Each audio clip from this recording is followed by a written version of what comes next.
নমস্কাৰ আপোনালোকে চাইছে ইউটিউব চেনেল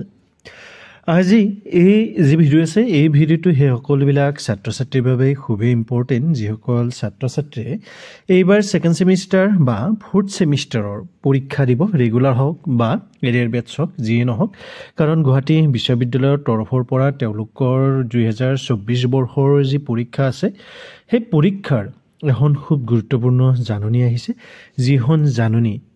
বিষয়ে আজি এই ভিডিওটোত আলোচনা কৰিম গতিকে আশা কৰিছো আপোনালোকে এই ভিডিওতে কিছু পৰিমাণে হলেও উপকৃত কৰিব কিন্তু ভিডিওটোৰ আগলৈকে যোৱাৰ আগত যদিহে আপোনালোকে এতিয়ালৈকে ইউটিউব চেনেলটো সাবস্ক্ৰাইব কৰা নাই তেতিয়াহ'লে অনুগ্ৰহ কৰি আপোনালোকে ইউটিউব চেনেলটো সাবস্ক্ৰাইব কৰি ল'ব গতিকে এতিয়া আজি আমি মূল ভিডিওটো আৰম্ভ কৰোঁ গতিকে এতিয়া আমি নটিফিকেশনখনলৈকে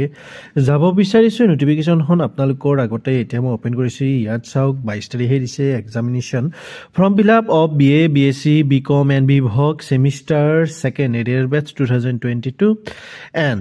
সেমিষ্টাৰ 4 ৰেগুলাৰ বেটছ 2022 ঠিক আছে ইয়াত আপোনালোকৰ কোনবিলাক ছাত্ৰ ছাত্ৰীৰ কথা কোৱা আছে যে যিসকল ছাত্ৰ ছাত্ৰীয়ে এইবাৰ বিএ বিএসসি বিকম বিভক সেকেন্ড সেমিষ্টাৰৰ পৰীক্ষা দিব ইয়াত মনত ৰাখিব সেকেন্ড সেমিষ্টাৰটো আপোনালোকৰ এৰিয়াৰ বেটছৰ কথা কোৱা হৈছে এইবাৰ যিসকল ছাত্ৰ ছাত্ৰীয়ে ৰেগুলাৰ বেটছত আছে অৰ্থাৎ 4 ইয়াৰ আন্ডাৰ গ্ৰেজুৱেট প্ৰগ্ৰামৰ কথা ইয়াত কোৱা হোৱা নাই লগতে যেটো ফোৰ্থ সেমিষ্টাৰ ৰেগুলাৰ বেটছ আছে অৰ্থাৎ এইবাৰ যিসকল ছাত্ৰ ছাত্ৰীয়ে ফোৰ্থ সেমিষ্টাৰত আছে তেওঁলোকৰ পৰীক্ষাৰ প্ৰপত্ৰ পূৰণৰ ওপৰত এই জাননীখন দিয়া হৈছে আৰু তেওঁলোকৰ যি পৰীক্ষাৰ প্ৰপত্ৰ পূৰণ আছে সেইটো 28 মাৰ্চৰ পৰা 2024 বৰ্ষৰ onlinegeo.in যেটো ওয়েবসাইট আছে এই ওয়েবসাইটটোৰ জৰিয়তে অনুষ্ঠিত কৰা হ'ব গতিকে আপোনালোকে তেতিয়াৰ পৰা আপোনালোকৰ যি পৰীক্ষাৰ প্ৰপত্ৰ পূৰণ আছে হেতু কৰিব পাৰিব এক্সামিনেশ্যন ফ্ৰীৰ কথা ক'ব যাও যদি তেতিয়ালে 810 টকা মাৰ্কশিটৰ কাৰণে আপোনালোকে 80 টকা দিব লাগিব টোটাল 890 টকা আপোনালোকৰ হ'ব ফি to be paid out ইয়াৰ বাহিৰেও আপোনালোকৰ সেন্টাৰ ফিজ 400 টকা থাকিব কলেজ লৈ এটো আপোনালোকৰ অলপ বেলেগ হ'ব পাৰে তাৰছত প্ৰেক্টিকেল ফিজ 340 টকা হ'ব পাৰে বুলি মই কিয় কৈছো ইয়াত দিয়া হৈছে তথাপিতো কিছুমান কলেজে কি কৰে যে ফি আছে ফিটো অলপ বঢ়াই দিয়ে ঠিক আছে এতিয়া লাষ্ট ডেটৰ কথা যদি ক'ব যাও তেতিয়াহলে হেতু হ'ব 16 এপ্ৰিল 2024 বৰ্ষৰ তাৰ পিছত